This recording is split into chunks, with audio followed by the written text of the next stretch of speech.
I was given a task. This is a very important task. It started with a simple text message. Okay, well, more backstory. I have a thing to do this weekend. And I planned on bringing drinks because it's kind of my gimmick. But I got a text message from the lovely Miss Sin. She said, how about instead of that thing you were going to do, how about you do hot cider with rum? No. Hot cider with rum. So one thing led to another, and now I have a whole science experiment that we're going to do together. So the issue is apple cider is very regional. Like all of these are, like, just for example, this one made in USA. Okay, bad example. This one was made in Amherst, Ohio. Another one of these was in like Vermilion. Another one was in like Brunswick. So these are very regional.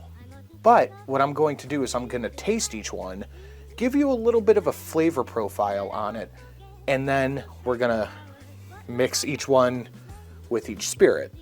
So hopefully the flavor profile I give you and the spirit recommendation I give you can lead you to what would be a good hot apple cider for you. So we're going to start with tasting these. This is the first one. This is called Haze.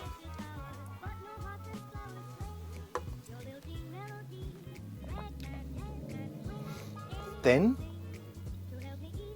Almost like an apple juice with just a little spice to it. It's not bad. This one is called apple cider.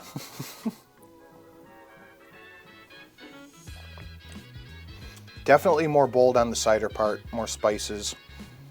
Still kind of thin, but overall, it doesn't have that harshness that some ciders have.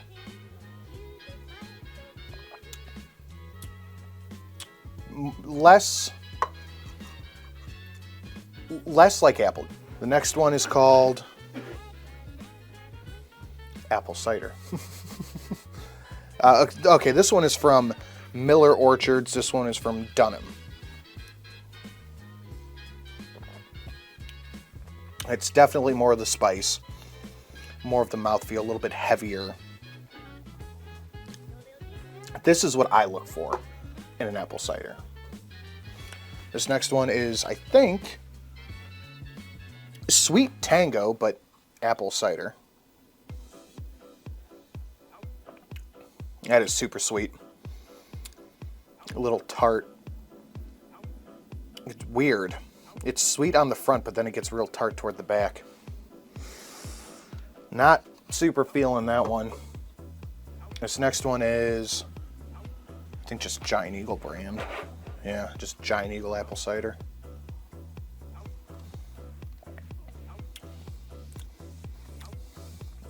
That's weird. It's like they try to make it artificially heavy. It's like fat apple juice. I don't know how to describe it. It's not that great. And this little one that I think I got from an actual orchard is called Patterson. This one looks like apple juice. It tastes like apple juice. Not a lot happening there. So what we're going to do going forward is I'm going to put 2 ounces of apple cider in their respective row, and then a ½ ounce of each spirit. I'll check back with you in a minute. So I decided, of my own volition, with no help at all, I should maybe a little suggestion. I should cut out the ones that were just not good, because why waste the liquor? Because liquor is expensive and good, and why waste it? So we cut it by half. But what my wife did notice was that all the ones we cut out were the store-bought ones. These are all local orchard bottles. So we poured them through. We're going to taste each one of these, and I'll come back to you with my favorites with flavor profiles. I may have overthought this. I may have put a little too much thought into this process. So really, honestly, none of the bourbon tasted that great with the cider. It all tasted like barrel-aged alcohol. like bourbon cider. So these eliminated, gone. The OFTD, way too strong, overpowered anything, gone. The Kraken was okay, but it tasted like Kraken with apple, which not fantastic. The Sailor Jerry's, which I know, controversial, with my favorite cider, was pretty good.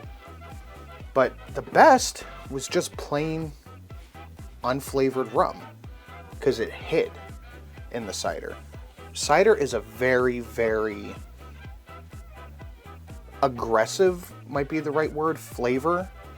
So having two aggressive flavors fighting each other out, kind of doesn't always play well with each other. But honestly, Bacardi, that's the best one so far. An unexpected dark horse has come in and just stolen the game. Plantation 3-Star, my go-to rum, and the apple cider tasting apple cider, those take the W today. This will be the drink I make for this weekend. Maybe I'll record that if I can, making a big batch of it, but I gotta get a crock pot. We have a crock pot. How are we gonna transport it in a crock pot? We'll make it in a jug, bring the crock pot, pour it in, let it heat up for a little bit before we serve. So the video I had planned last time didn't pan out, didn't work. So we're gonna do something different. I'm just gonna make one big video of all the holiday drinks. I know I haven't uploaded anything like 3 months. Whoops. But we're gonna make one of just holiday drinks. And this one is going to be the apple pie. And I forgot 2 things. Okay, got what I needed. This comes from the official OHLQ fall cocktail list. I think 2 of these are from this. One, we'll explain more of that when we get to it. The other one was a spiked cider. The other one's a recipe I just know. So this one is called the apple pie. We need 1 part vanilla vodka. A 3-part, we'll do 2 ounces. Yeah, I think 2 ounces sounds about right here. 2 ounces vanilla vodka. I already got the ice in the tin. Let's pour that in. 1 dash brown sugar, so we have the brown sugar simple. And this is just a little tiny batch I made. You'll never believe how little I use this. Then 3 parts apple cider, so that'd be 6 ounces. 2, 4, 6, and just a dash of cinnamon. Reading it as written here, so looks like a dash to me. Now shake. Oh wow, pungent. Shake. We are using the patented, now all gone, I believe, Sinatra says, Comma Club glass. Shake the shit out of that. Get my strainer. Give this a tasty poo. Oh, that looks pretty.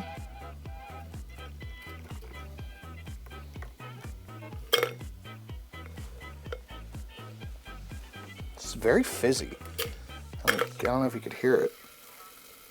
I don't know why it's so fizzy. It's making me nervous. The apple pie.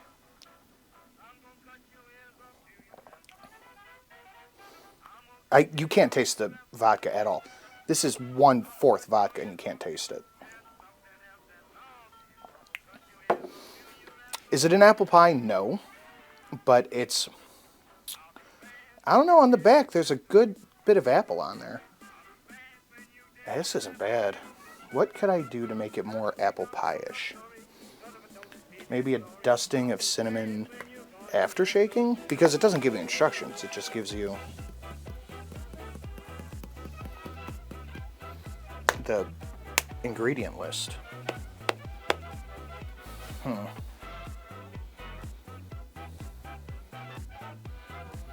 don't know what else I could. Apple pie whipped cream? I don't think I have any whipped cream. Maybe. Just a bit of caramel vodka and a little bit of heavy whipping cream. Just enough to get the the cream whipped. And I need a charger. Give it a little shake. And then hopefully not. There we go. Now let's try it. Oh yeah, that's a huge difference. You get the caramel on the nose, a little hint of it. Maybe just like a 1/4 ounce. Yeah, that's good. I don't expect everyone just to have this stuff laying around, but that makes a difference. This is one I made for a party. This was a punch, just a big punch. I don't know how else to describe it. But I'm going to make it simplified for the sake of this video. Now, in the big punch bowl, a whole bottle of this stuff. Whole bottle. But for the sake of this video, we're going to do 2 ounces. Spill half of it. Okay. 2 ounces of that. We're going to do just a splash of grenadine. In the whole recipe, you're going to want to use like a pretty healthy pour of this. And now here's the fun bit. The rest is just orange juice. And you top it off with some seltzer. And in the recipe, you're going to want a 1/2 gallon of orange juice and a full liter of seltzer in the punch bowl. A little simple. In the big bowl, you're going to want probably 6 ounces, if not more. So in this, we're just going to do like a 1/4 ounce. We're going to give it a stir.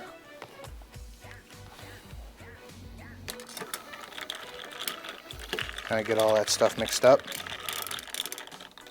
And in the punch bowl, what I did was I chopped up 3 oranges and dumped a whole jar of maraschino cherries, which I'm obviously not going to do here. But I haven't come up with a name for this, but it's delicious.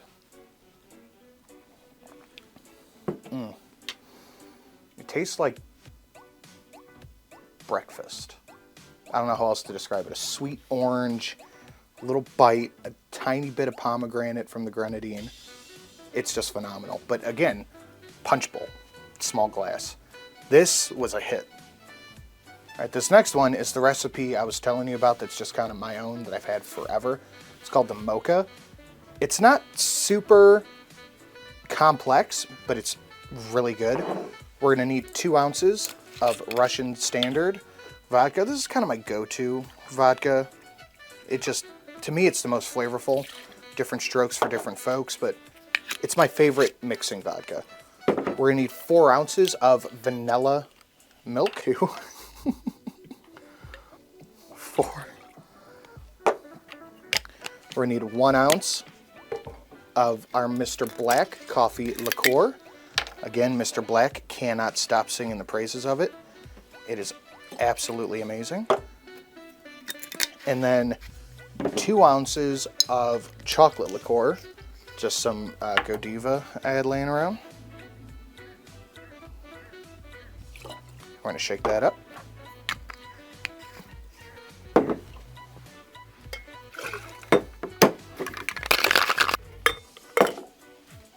The Mocha.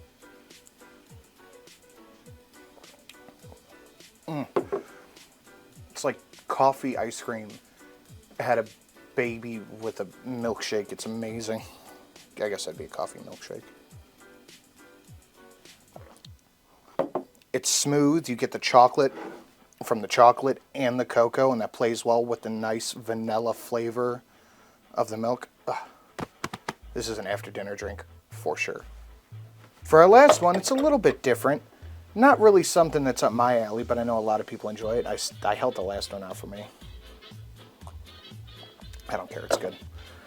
Gonna need to put ice in our tin.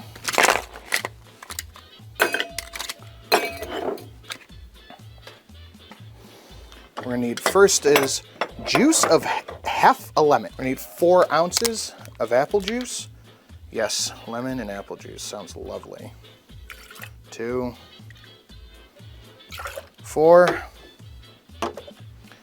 1 ounce of a Blanco tequila, which, yep, it's going to be one of those drinks.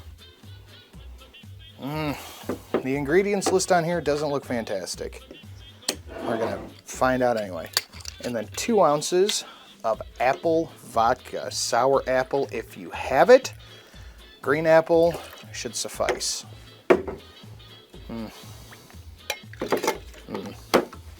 Shake. Apple. Apple.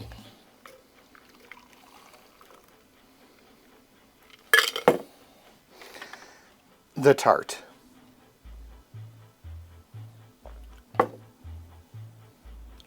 Not bad. I was expecting this to be super sour. The lemon's in there. You could tell, but the tequila's gone. It tastes... It's almost like one of those juice boxes, like an apple juice box. It's not bad. My favorite out of it was my Mocha, because of course. But that is it for this video, guys. Thank you for watching. Sorry for the delay in uploads. Can't promise I'll know when the next one's going up, but I'll do my best. Please leave a like, a share, all that stuff. If there's a drink you'd like to see, let me know. And I will see you all in the next one.